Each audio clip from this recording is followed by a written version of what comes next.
Hi, thanks for joining me and helping me with my lifespan growth and development class. Today I'm going to teach you 3 topics I've learned. Um, we'll talk about what psychology is, what developmental psychology is, and how families influence children during middle and late childhood.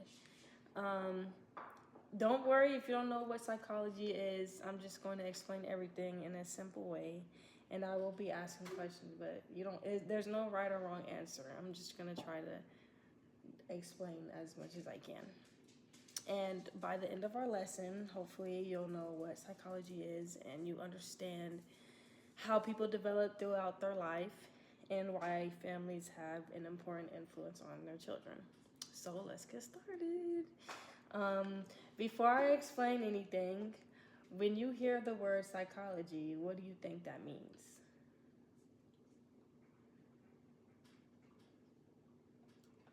Like it means something in the mind, okay? That's one of the common answers people say.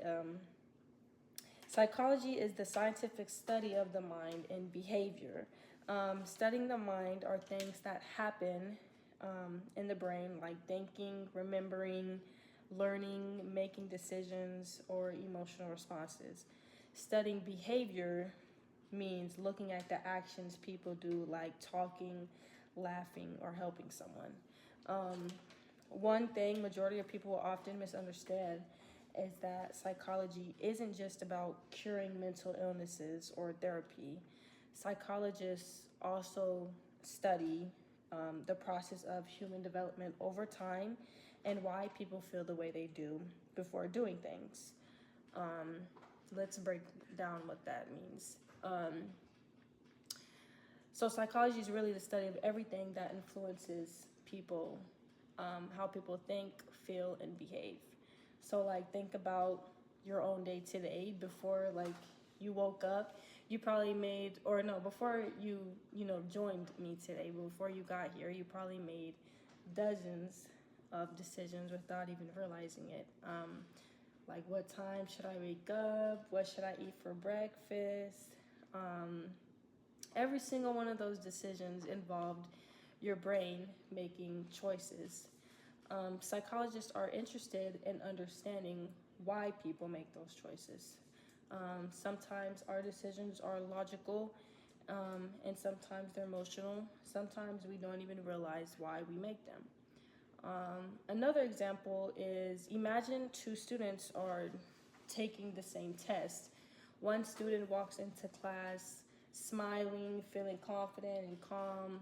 The other student is nervous, anxious, and stressing and thinking they're going to fail.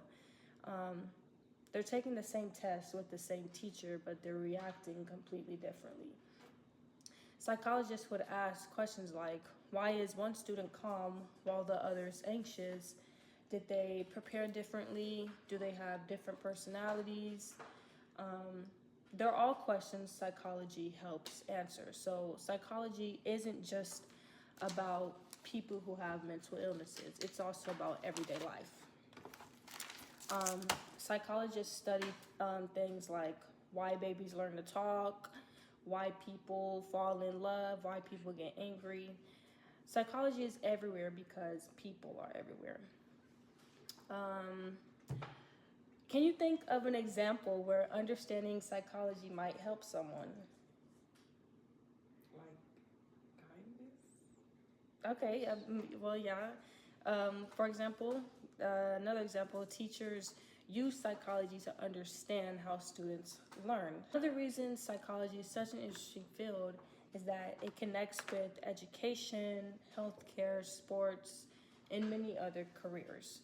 Even if someone never became a psychologist, learning about psychology can still make them better communicate, or a better communicator, friend, parent, because they understand people better. Now, I want you to think about someone you know really well, a friend, a sibling, or a parent. Do they always react to situations the same way you do? Probably not, right? Because Yeah.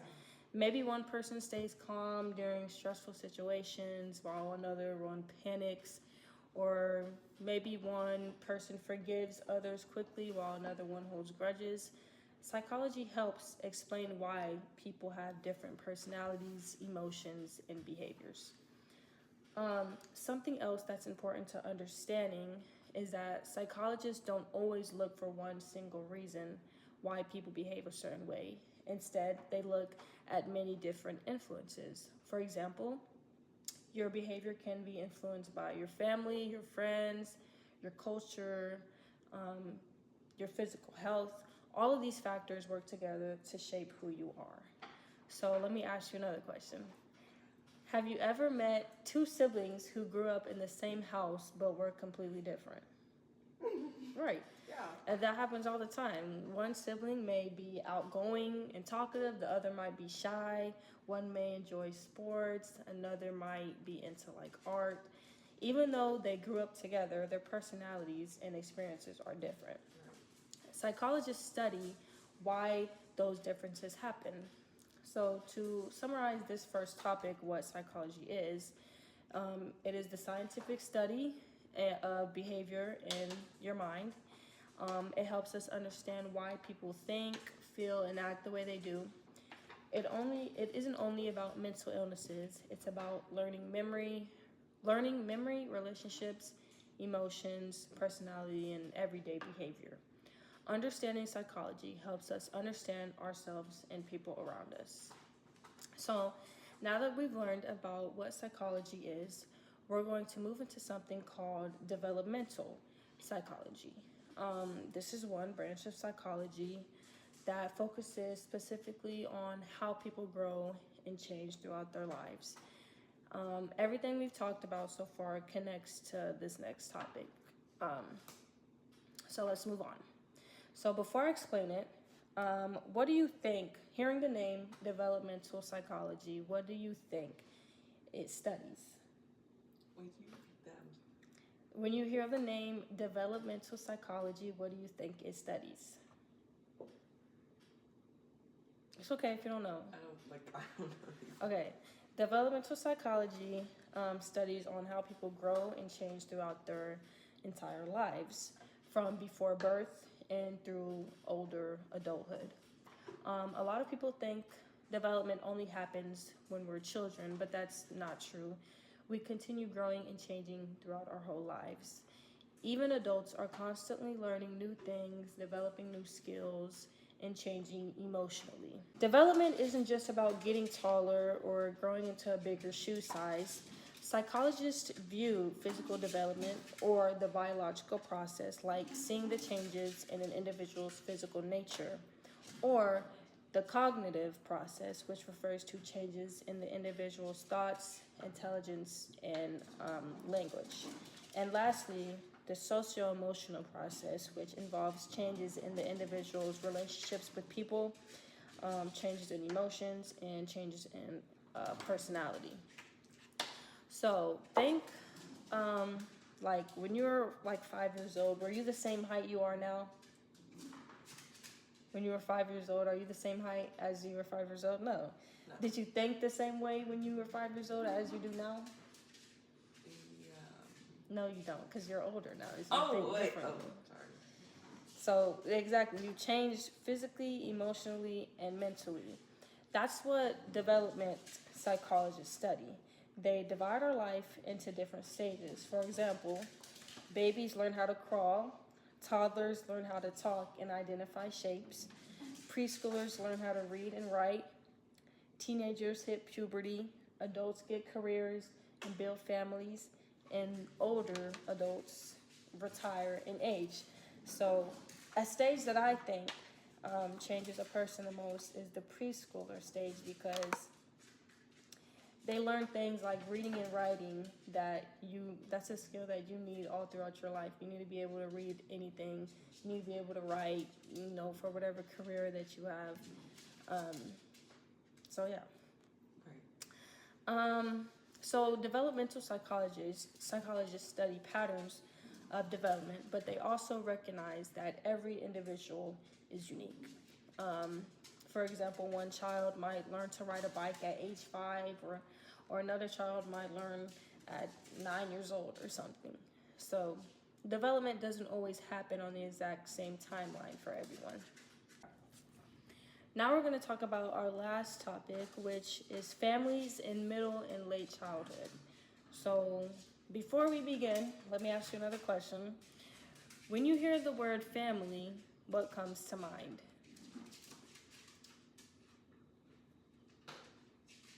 Does memories count? Memories with family? I mean, yeah. Okay. What else do you think? What comes to mind? Like, what do like families do to you? Like, how does a family impact you? Relationship. Okay, relationships. So every family is different, but one thing most families have in common is that they help children grow and learn. So, middle and late childhood usually is between 6 to 11 years old. During this stage, children begin elementary school. They become more independent, make friends, and develop skills that they'll use throughout their lives. Even though children spend more time at school and with friends during these years, their family is still one of the biggest influences on their development. So, one of the most important things family provide is emotional support. Emotional support means helping children feel loved, safe, and accepted. Think about a time when you were nervous about something. Maybe it was your first day at a new school or taking a test. How did it feel when someone encouraged you or told you they believed in you? It felt it felt more like I got confident. You got confident? Okay. When families encourage children, celebrate their success, and comfort them when they're struggling, children often develop higher self-confidence and feel more secure. So, for example, imagine a child who doesn't do well on a test or a spelling test. Instead of saying, you're just bad at spelling, a supportive family might say, it's okay, everyone makes mistakes. Let's practice together and you'll do better at the next time. That kind of encouragement teaches children that mistakes are part of learning instead of something to be embarrassed about. Another important part of family life is communication. Good communication means family members listen to each other, talk honestly, and respect each other's feelings.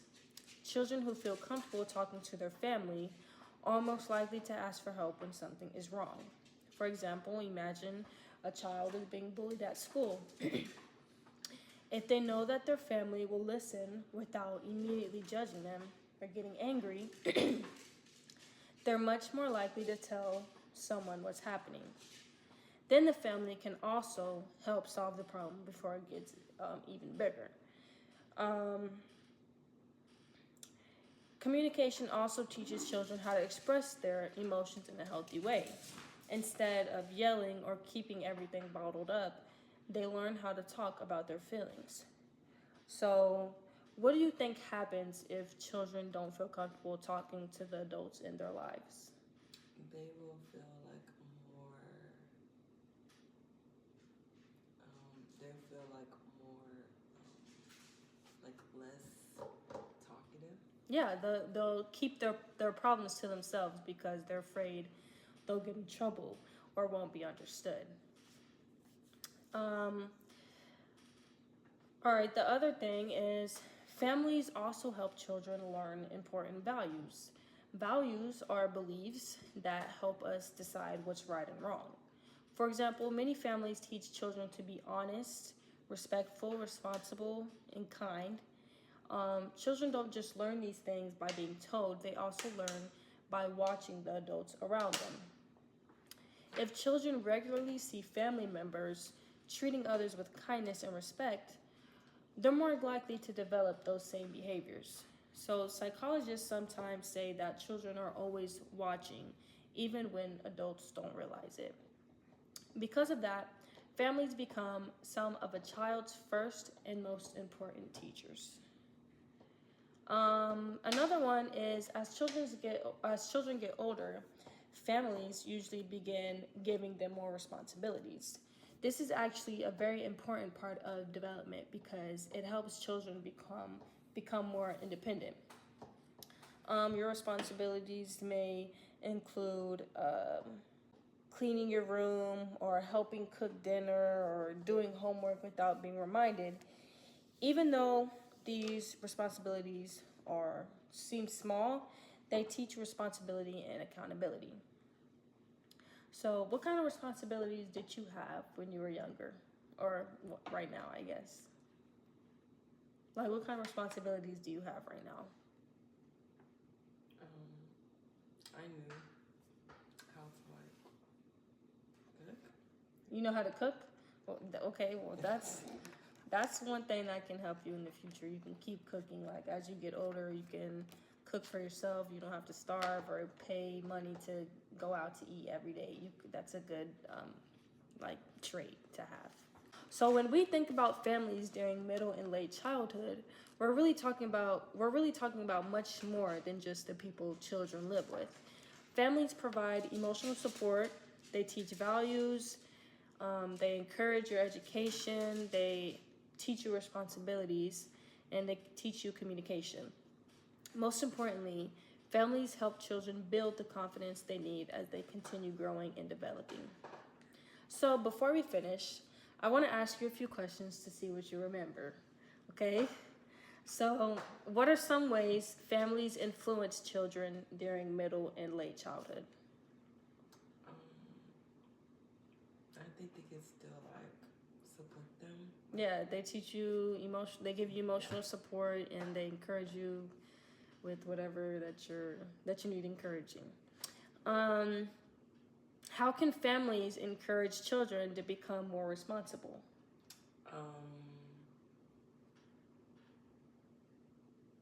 About like helping them, like if they struggle with something, like they Right. help them or something. Yeah, they can teach you, or they can encourage you to, help somebody, or if you see anybody struggling, help them. Like that's a good thing to develop.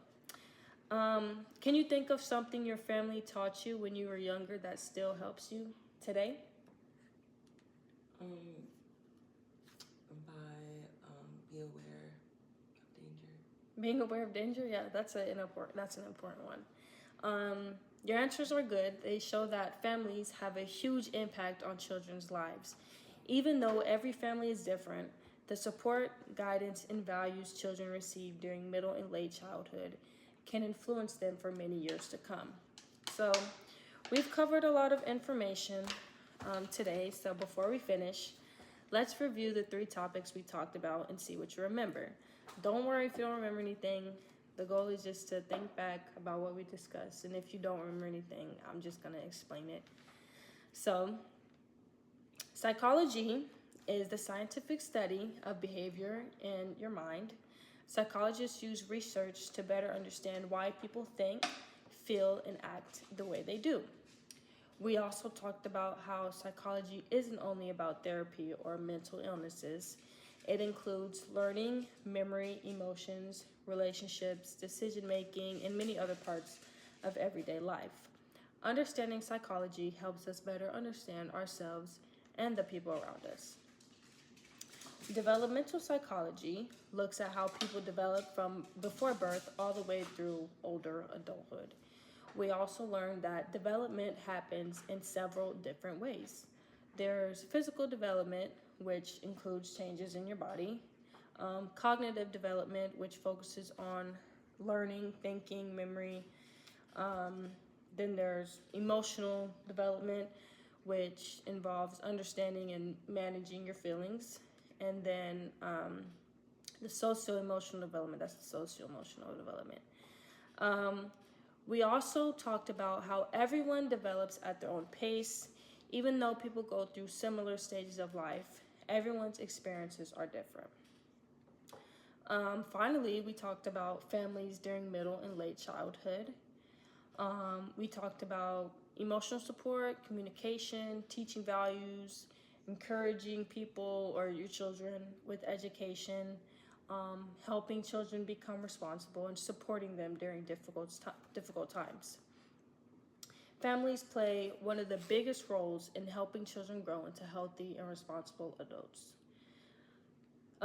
Even though children become more independent during middle and late childhood, they still depend on their families for love, guidance, and encouragement.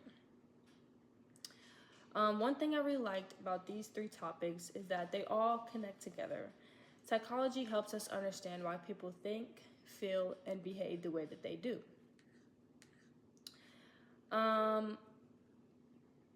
All right, I have a few more questions before we finish. So, what are the most interesting things that you've learned today? How families encourage children Okay. build relationships. Okay. What do you think one lesson families should teach children during middle and late childhood?